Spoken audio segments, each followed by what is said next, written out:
I had no business being there. I was not used to an artistic crowd. But Frank had insisted. While seated at a long table with the other guests, I had this wild thought that maybe I was there to be sacrificed. And if the guests were to do it without hurting me too much, I might just go along with it. The thing about being sacrificed is that it's not a lot of work and requires no social skills to speak of. You offer yourself up, they take it from there. Frank asked me if I knew his wife's name. Not only did I not know it, I didn't know which of the women she was. I don't, I said. It's a good thing I know it, Frank said, laughing. Her name is Cynthia, he said eventually. A delightful name, I said. Just because she's sitting next to you doesn't mean you can get fresh, Frank said. You can if you like, the woman sitting next to me said. And the guests smiled like they knew something I didn't. He's a writer, Frank said to his wife, as if she should be aware of that now, that she'd said it was all right for me to get fresh. Was I really a writer? I worked at Starbucks, so I was more barista than writer. Perhaps I was the first ever barista to be invited to Frank's house. And because of the arty, fascinating crowd he had assembled, he was looking to cover for me. That was generous. Therefore, I started to love him. Just as I was loving Frank, Cynthia moved her chair close to mine. I worried that Frank and the guests may have noticed. Being artists, perhaps this was not the sort of thing they gave their attention to, lost as they might be in thoughts about shapes and forms, colors and materials. I was acutely aware of Cynthia's shape and form because I could feel her legs and thighs bumping up against mine. From my waist down to my feet, my body tingled with strange, unfamiliar heat. It was deeply pleasurable and a little frightening. I burrowed into my own head to distract myself from the furnace down below, and thought more about Frank's description of me as a writer. It was true. I did own a box of index cards on which I had written a few sentences, sometimes a whole paragraph. I was looking to cobble a piece of writing together, perhaps a prose poem I could read by candlelight to a certain someone when I found her. In my head, I was going back and forth as to whether I should go with scented or unscented candles. That's when Cynthia tapped me on the shoulder. "Help me collect the dishes," she said. I sprang to my feet. Carefully, I gathered up some plates. It was as if an episode of Downton Abbey had taken over.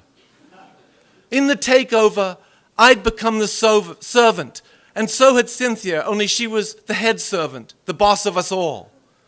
"Follow me," she said. Dutifully, I followed her down a long hall that led away from the dining room toward the kitchen. The kitchen was tiny, a surprise given the otherwise stately dimensions of the house. However, the small size of the kitchen brought us together in a whole different way. There was no bumping of legs like at the dinner table, no body contact at all, but inside I was vibrating. She placed her pile of dishes in the sink, then glanced back at me as if to say, "Now you do the same." I put my pile in the sink slowly and with great concentration, fearing any damage that might come to them through inadvertence. She pulled a chair out from the kitchen table and placed it beside the dishwasher. I took the liberty of getting a chair of my own and sat across from her. She reached into the dishwasher and handed me a dessert bowl, then a coffee cup, then a plate. I thought of the lengths people go to in search of happiness. I thought of the lengths I had gone to, and there it was, happiness in the form of bowls, cups, and plates passed from her hand to mine. I placed each item on the table as if they were artifacts of immeasurable worth. Cynthia looked at me for a long time. That had never happened. The look I was used to from women was the look of an afterthought, a small, further investigation leading to no firm decision. With the dishes done, she leaned back in her chair. "What's your kissing style?" she said. I panicked. I didn't know there were kissing styles. "Oh, don't worry," she said. "It's all right if you don't have an answer. I knew a man once," she said, "with such an exquisite mouth. A mouth you'd want to paint if painting is what you did. Anyway, that man and I kissed. We were in each other's mouths. You understand?" "Yes," I said. It was as though locks were placed by a demon in that mouth of his. Everywhere my tongue traveled, there was a wall, in a man's mouth of all places. It's not where you expect to find such an obstruction. I don't think he knew. People don't know those things, and other people don't tell them. You don't kiss like that, do you? "I hope not," I said. She stood up, came over, cupped my face in her hands. "Do we leave the dishes on the table?" I asked. "Ah, yes," she said. "The proper place for the dishes. That is quite the mystery. Perhaps you and I, untamed, as crazy as we might be, should just let it remain unsolved." "Perhaps," I replied.